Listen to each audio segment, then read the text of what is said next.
The well-known William Bradley Pitt needs no introduction. He is a rare kind of actor. Despite many box office failures, he has always found his way back to the top.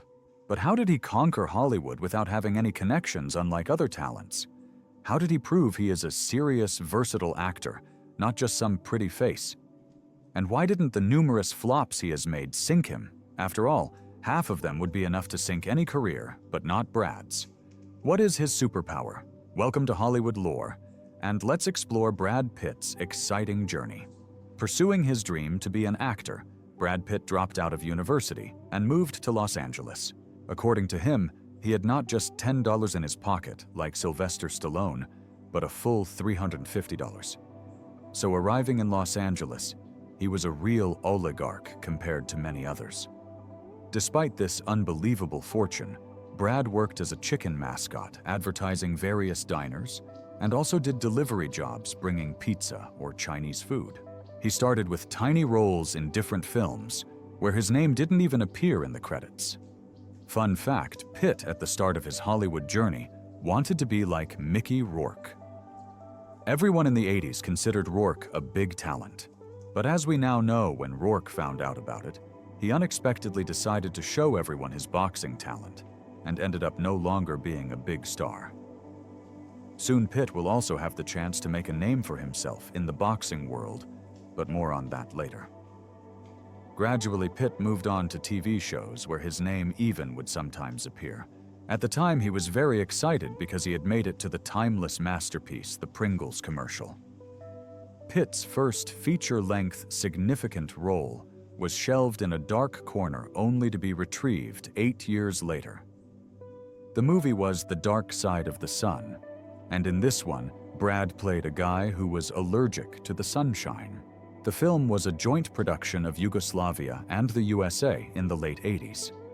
Yugoslavia was going through hard times, so the movie couldn't be finished. It was released on video only in 1997, when the suddenly realized Pitt had become a big star and they could earn some extra cash. While The Dark Side of the Sun was gathering dust, Pitt took part mostly in horror films.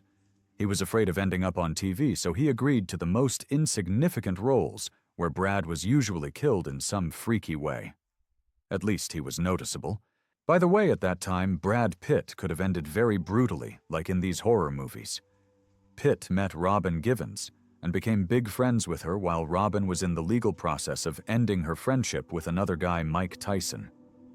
Mike once caught Givens in a car with Brad near her house. Pitt was saved only by his ability to smile sincerely and pretend to be a huge fan of Tyson.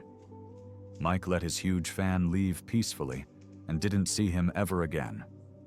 Brad's boxing career crashed before even starting, but his film career was about to take off. For every success in the early years, there were at least 2 failures.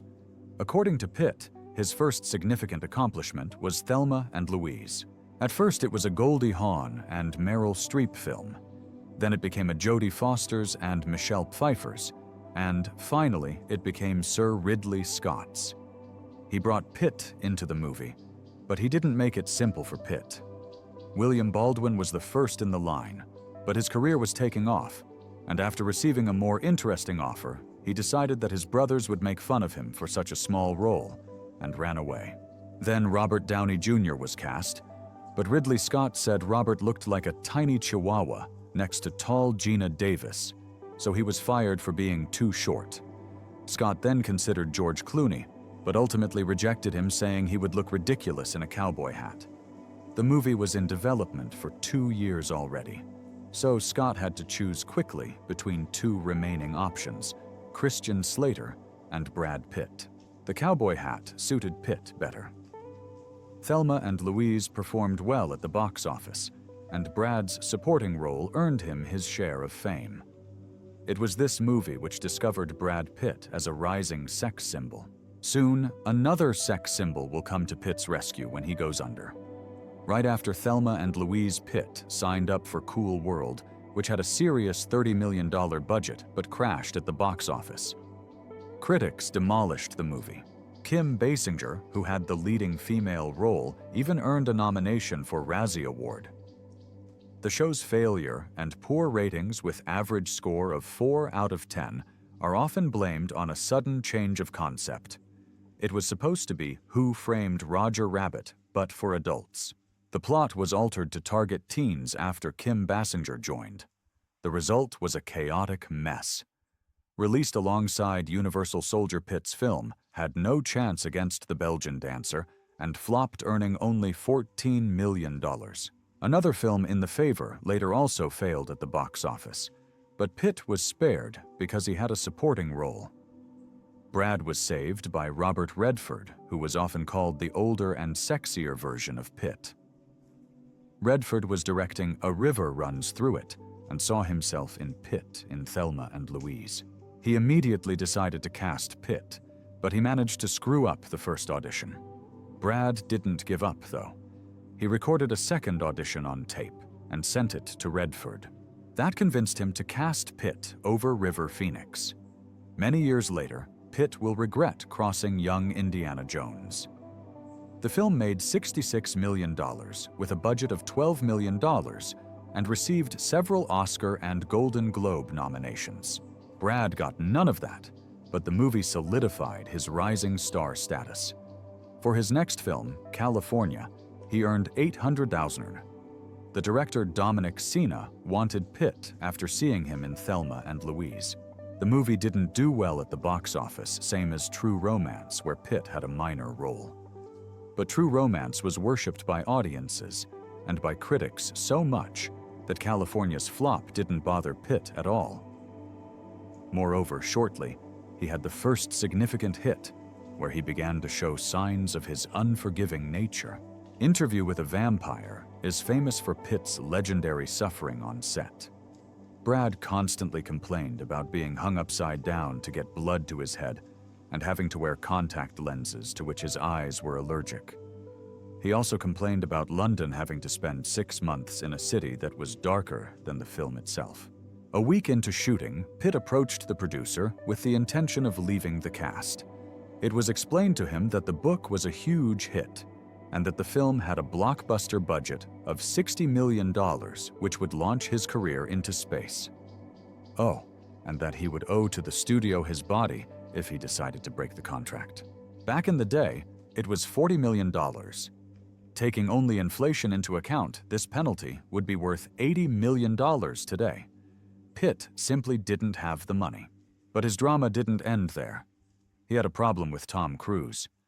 It was here that rumors began to circulate about Brad Pitt's little notebook, in which he wrote down the names of naughty actors he never wanted to work with again no matter what.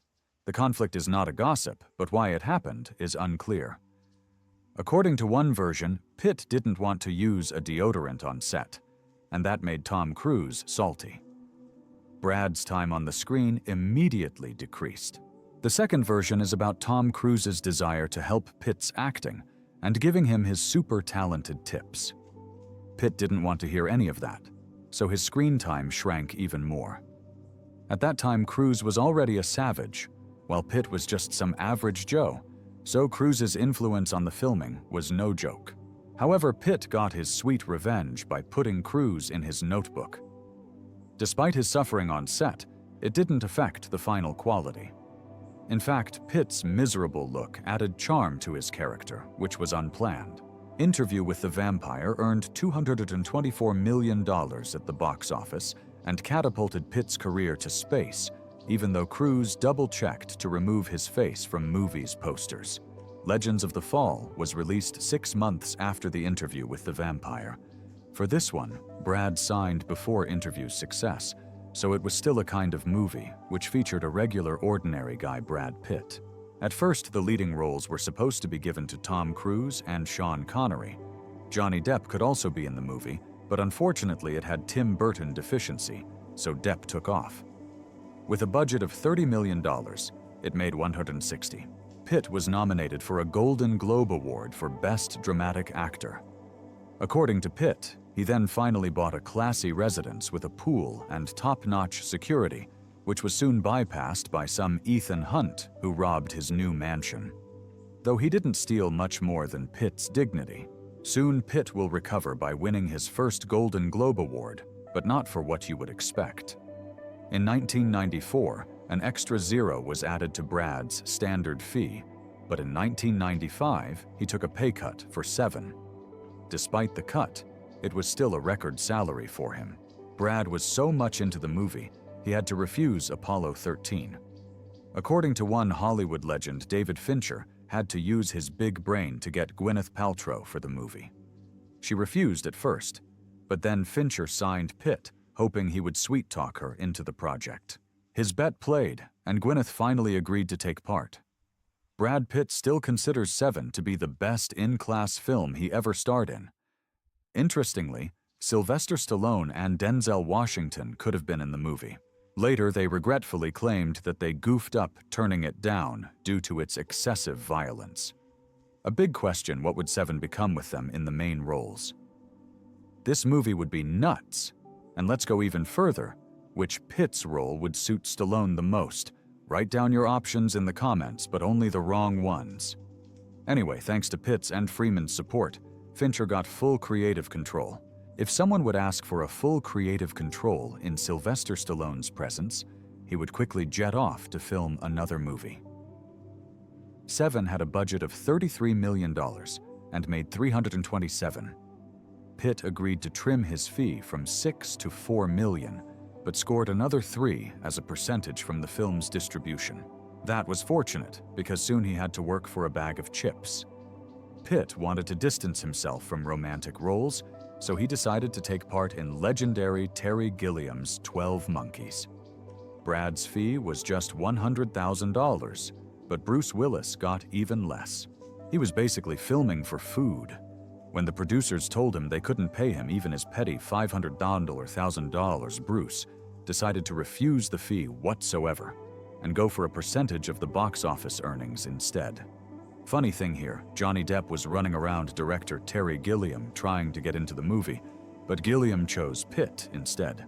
After all the Pirates of the Caribbean, it seems like a perfect role for Depp, with his talent of showing lunatics and clowns. But maybe the director was not ready for such a talent.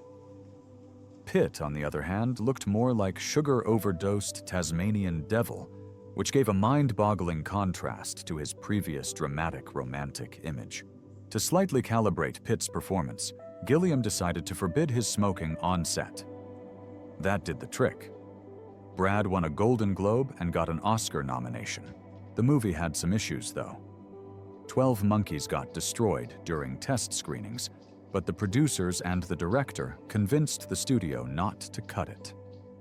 They said all the complaints were about the film's non-linearity and eccentricity, which would play into their hands in the long run. It was literally scorched earth at the studio, but the team managed to convince the bosses. 12 Monkeys earned $169 million on a $29 million budget, securing Brad's image as a capable actor. For his next film, Sleepers, he starred with Kevin Bacon, Robert De Niro, and Dustin Hoffman. No longer inferior to such giga-chads, he charged $10 million. The film did well at the box office, but starting from there, it seems like Pitt got greedy and stopped reading scripts. In 1997, he had 2 expensive films, The Devil's Own and 7 Years in Tibet. While 7 Years in Tibet got bad critical reviews, but good audience scores, The Devil's Own failed in both.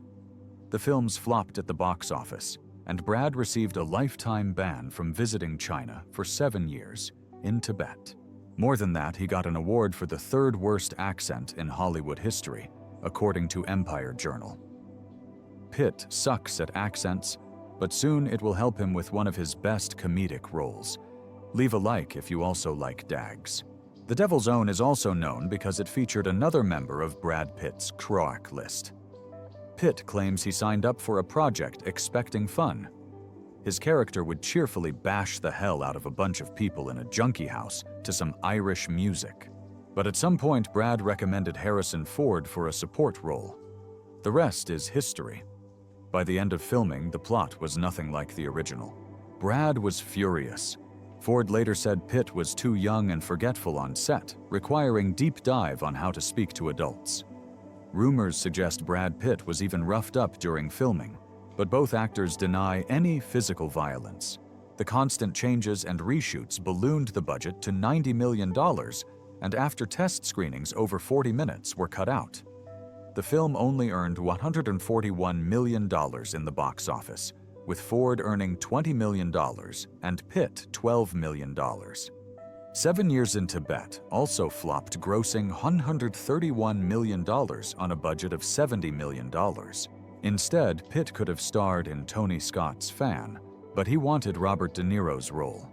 The Fan also flopped. For Meet Joe Black, Pitt got a record fee which became a standard for him, $17.5 million. He pushed Anthony Hopkins into the cast, later regretting it, as Hopkins often clashed with the director, refusing to make multiple takes of each scene. Well, at least he didn't eat anyone. The film's failure is attributed to its crazy long 3-hour runtime, which wasn't cut despite test audience feedback. The movie was released as it was, and now it's considered a mistake. The TV version runs only 2 hours, but director Martin Brest disowned it. He even demanded the studio to remove his name from the credits and replacing it with the famous pseudonym Alan Smithee, which is used in Hollywood by directors to disown the movie. The film still managed to make some money, mainly because of the trailer for the first episode of Star Wars, which was shown before the movie. So Star Wars fans probably bought up all the tickets in the first week. Anyhow, after 5 successes, it was already the 3rd flop in a row for Pitt, and the 4th was coming. In Fight Club, Brad was lured by David Fincher. Pitt jokingly calls Fincher the biggest pain in the ass when it comes to this movie. The actor said that although almost all of the bed scene between him and Helena Bonham Carter was done with computer graphics, it didn't save them any trouble. Pitt and Carter spent over 3 days in the studio recording various moans.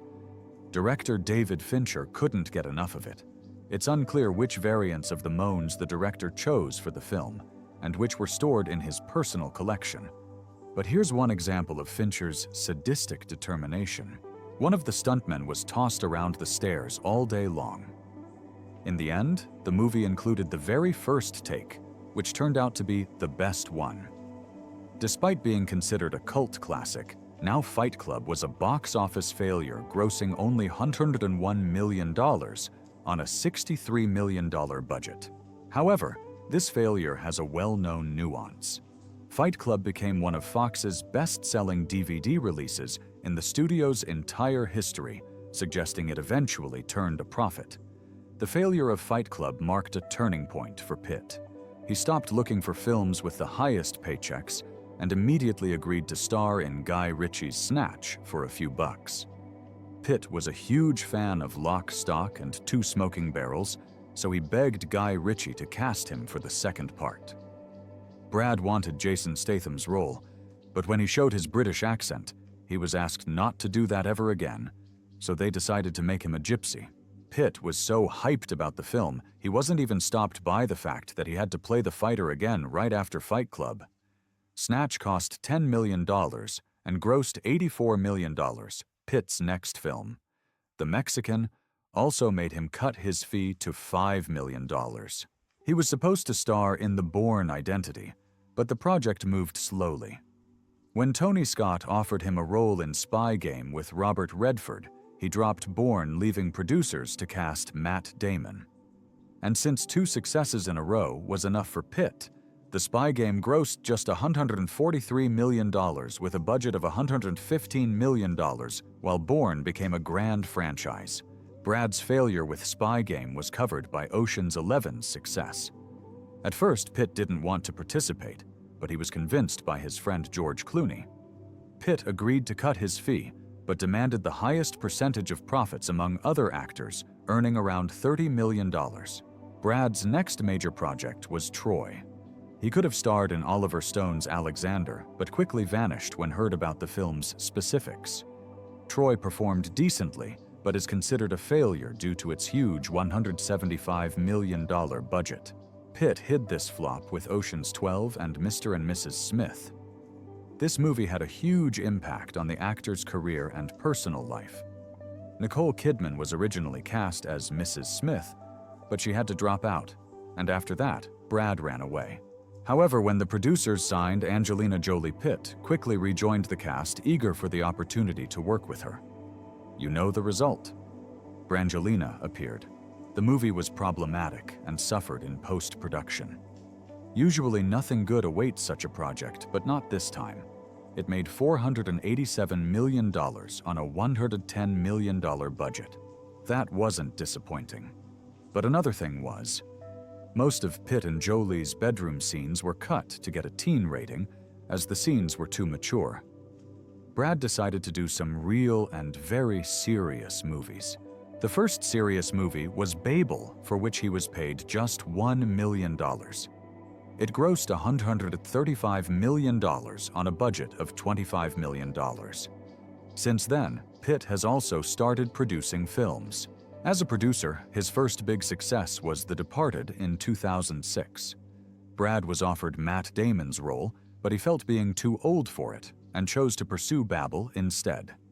Brad's next production, The Assassination of Jesse James by the coward Robert Ford, drowned despite Pitt's miserable $1 million fee. The movie earned just $15 million on a budget of $30 million.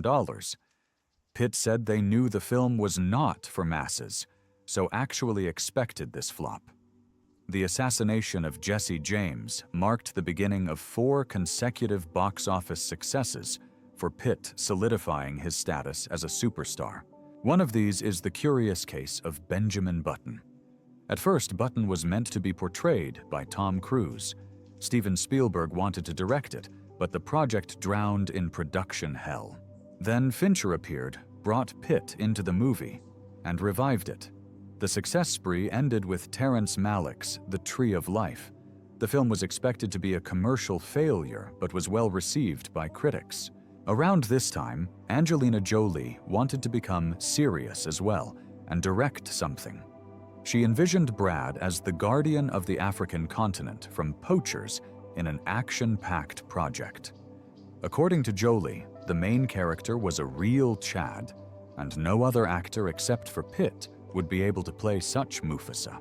But the movie didn't happen due to Pitt's busy schedule. Back then, everyone thought Angelina would punish Pitt for such a trick, but it seems Jolie forgave him. Pitt shifted more towards producing. He appeared mostly in his company's films, such as Killing Them Softly and Moneyball. These had modest success, but another one, 12 Years a Slave, became a box office hit and won a pack of Oscars. Brad's career took a downturn after World War Z Fury and The Big Short. These films still were hits, but then By the Sea, directed by Angelina Jolie, happened. In this one, Pitt was forced to participate for obvious reasons. By the Sea flopped, and Brangelina divorced shortly afterwards. The trial revealed Pitt's alcoholism, and his career was flooded with flops like Allies Ad Astra and low streaming numbers for War Machine. The only bright spot was a small role of an invisible man in Deadpool 2, but many didn't know it was Pitt who got electrified there, to be honest. One could assume Brad Pitt was over. The next step would be to completely move to conquer streaming services and B-tier movies. But Brad was saved by Quentin Tarantino's Once Upon a Time in Hollywood. Tarantino was writing this script for many years, and initially it had to become a book. The role Pitt eventually took was different at first, so back then he refused. Tarantino approached Tom Cruise, who also cringed and declined. After rewriting the script and making Pitt's character a stuntman, Tarantino returned to Brad, and this time he agreed to participate. For his role in the film, Pitt won his first acting Oscar at the age of 56, although he had won as a producer in 2014 for 12 Years a Slave. Despite the massive failure of Babylon in 2022, Pitt continues to work on new projects, including a comedy action film, Wolves, with his friend George Clooney. Despite ongoing legal battles with Angelina Jolie and accusations of aggressive behavior, Pitt remains unsinkable. His production company Plan B is doing good. So good they actually received a huge investment and have epic plans to hijack Hollywood in the recent future. Thanks to his little notebook of naughty actors, Pitt now seems to know who to work with as a producer and who to avoid at all costs. Lately, Pitt seemed very calm, exuding a bit of a Buddha-like vibe, similar to Keanu Reeves. That's especially noticeable in Bullet Train, where Pitt seems to portray a version of himself, distancing from all that toxic past and just looking for some inner peace. I hope you'll find one. Anyway, thanks for watching, and I wish you to explore more Hollywood lore.